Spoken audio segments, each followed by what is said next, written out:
Egaan guyyaa har'aa gandaa teebbaa cabalitti argamuudhaanii bakka horsiisaa qurxummii fi lukkuu kan waliin hidhamanii walitti hojjetamanii jechuudha. Isin daawwachiisuuf bakka isaatti argamnee jirra. Egaa kan daawwataa jirru kun bishaan qurxummiidhaaf ta'uudha. Gam tokkoon qurxummii ni horsiisa. Nyaanni lukkuurraa hafe sun immoo qurxummiidhaaf kan lukkuudhaaf kan ta'u ni ta'a. Kanaan bifa kanaan walitti hidhamiinsaan waajjirri qonnaa fi dhaabbanni FSRP yookaan AGP durii haala kanaan gandoolii aanaa Bedele keessatti hojii miidhagaa hojjetaa jiru. Egaan gara akkuma daawwataa jirru kun bishaan kun horsiisa qurxummiitiin bakka kanatti haa argamu. Irra isaatti immoo mana lukkuuti kan argaa jirru. Manni lukkuu kun achi keessatti lukkuun horsiisamtee hosiin lukkuu jalaa bahu immoo bishaan kanatti wayitan ammoo maaltu ta'a? Qurxummii daawwu qurxummii soorata. Qurxummii horsiisaa lukkuu siin horsiisuu jechuudha. Akkas bishaan qurxummii jalaa bahuun immoo naannoo kanatti dhufee muduraa fi kuduraa garaa garaa oomishuu irratti argama.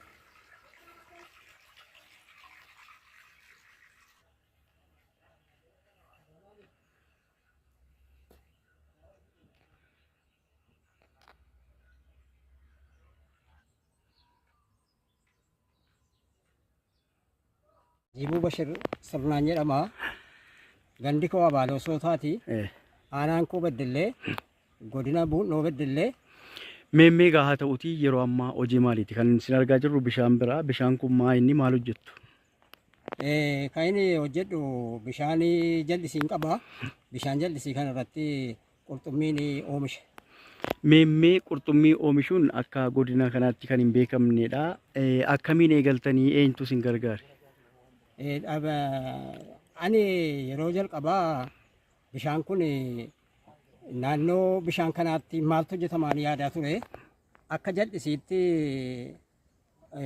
mootummaan dhaabbata FSRP naa kennisiiseetiyyuu dhaabbanni kun na gargaaree gargaarsuma dhaabbata kanaatiin baajeta kan koos baasee boolla isaa qopheessiise.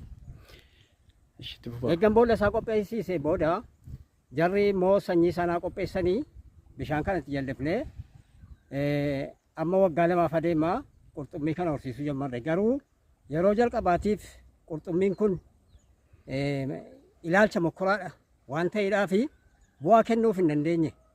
Sanyii isaa eegga jijjiiranii yeroon dura isii duraa sun sanyiin sun amma kanatti asitti ba'uu diddeenaan sanyii sanaa jijjiiranii amma eegga sanyiin isaa wayyaan dhufe haala gaariirra jira.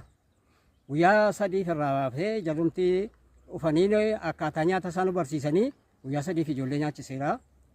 Gabaarra ooluu baatus jechuudha. Gabaarra ooluufis immoo abdiin qaba. Maaliif abdiin qaba? Tokko mootummaan waan gara fuulduraatti faayidaa kennuuf wanti inni gargaarsa godhu waan ta'eedhaa fi namni mana yaalaatiif dhukkubaaf himamee har'a baruma gizee sadaffaa namni na gaafate bilbilaan namni nan beeknellee odeeffannoo karaatiin na gaafate namni dhufee na biraa fudhate jira.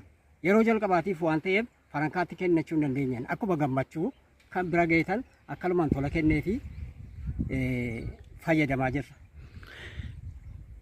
Itti dabalees immoo nyaata siitiif kan gargaaru jedhanii indaanqoo 40 kennaniiru. Mana sii ijaarsa na gargaaraniiru.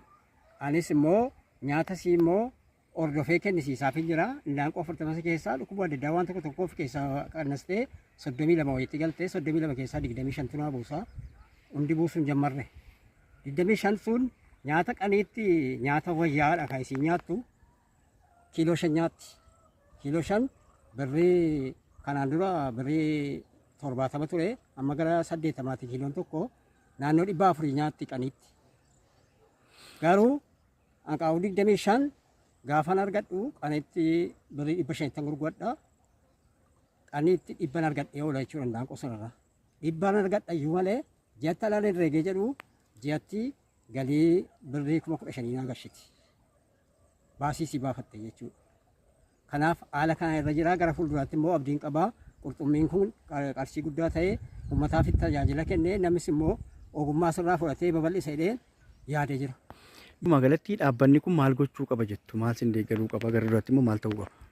Dhaabbanni kun oomisha kanaaf bareechee deeggarsa godhee anaafuttuu hin taane biyyumaaf iyyuu akka wanti kun eeggamanni yaalaa dhukkuba kanaaf faayidaadha jedhee dhukkuba guddaadhaaf faayidaa jedhee namoota tajaajilaa ta'e dhaloota gaarii fi boriitiifis bu'aa kenna waan ta'eedhaaf dhaabbanni kun karaa barbaachisaa ta'een gargaarsa nuuf warra hojjetuuf godhee namoota hojjetuuf godhee akka inni babal'atu akka adeemsi kun wayyaa'u. Fakkeenyaaf iddootti bishaan kun in uree lafa uree deema. Innis faanittu akka gargaarsaatti waa'ee tokko gargaaranii lafa uree deemu sana irraa daanga'e daangaa isaa sun. Nama kan biraatis immoo kaka'umsa godhamee dhaabbanni kun utuu adeemsa kanatti fufee bareechee gaariidha. Aboo kanarratti yaada kan koo bishaan kana yeroo dheeraaf ani irra turre abbaatiin koo irra ture dabarsanii boqqolloodha wanta jarri qotu xaafii adda addaa qotu isarra bu'aa agarsiisee bishaan kun sababa kanaatiif galiin asirraa argadhu abdii fuulduraatiifis ta'ee ammas karuma daanqoo kanaatiif ta'ee galatan qabu gara hojiitti naa eekuu jaraa kana bareecheen itti gammada. Yaada naa keessanii beelatoomachaa mee gara lukkuu daawwachuutti deemna. Lukkuuwwan kunis nyaata qurxummiidhaaf oolu kosiin isaanii kan itti fayyadamu yoo ta'u bifa kanaan ammoo horsiisaatii jiru. Lukkoonni kunis gosa sanyii fooyya'aa kan bitamanii.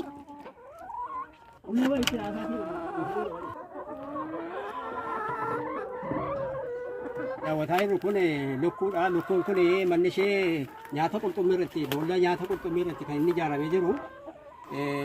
Jarri faayidaa asitti horsiifamaniif nyaata qurxummii kana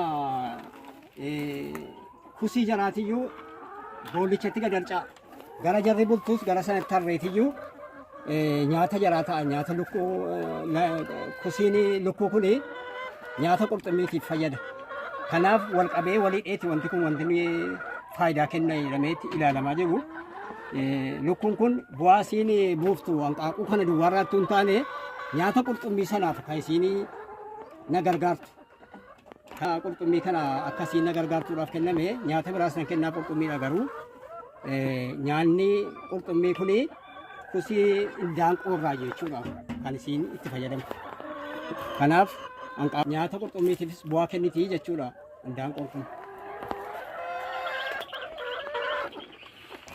Egaan obbo Ajeebuun bifa kanaan walitti hidhaminsa